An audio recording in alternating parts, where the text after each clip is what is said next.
านั้นนะคะ วันนี้แม้ว่าพายุโซนร้อนปลาบึกพัดออกไปจากประเทศไทยไปทางทะเลอันดามันแล้วนะคะกำลังจะเคลื่อนตัวไปทางตะวันตกเฉียงเหนือนะคะไปทางอ่าวเบงกอลใช่ไหมแต่ว่าขณะนี้นะคะประมาณ4:33 นาทีนะคะ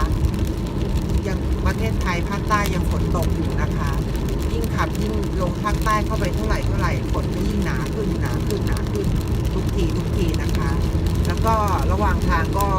มีรถกู้ภัยอะไรต่างๆนะคะจากมูลนิธิต่างๆกู้ภัยต่างๆนะคะก็ขับลงไปเรื่อยๆนะคะเป็นสายเลยค่ะบรรยากาศก็ประมาณนี้แหละนะคะเดี๋ยวยังไงพี่เจสจะถ่ายให้ดูอีกนะคะ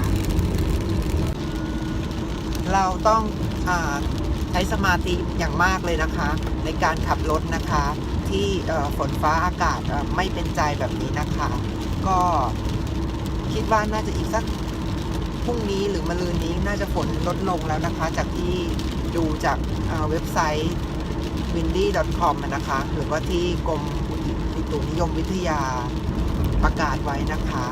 ยังไงพี่เจจะถ่ายให้เพื่อนๆดูอีกนะคะแต่ว่าการจราจรก็หนาแน่นนะคะทางหลวงหมายเลข 4ลงภาคใต้แล้วก็มีรถกู้ภัยนะคะตลอดทางเลยค่ะแล้วยังไงเจอกันใหม่อีกคลิปหน้านะคะ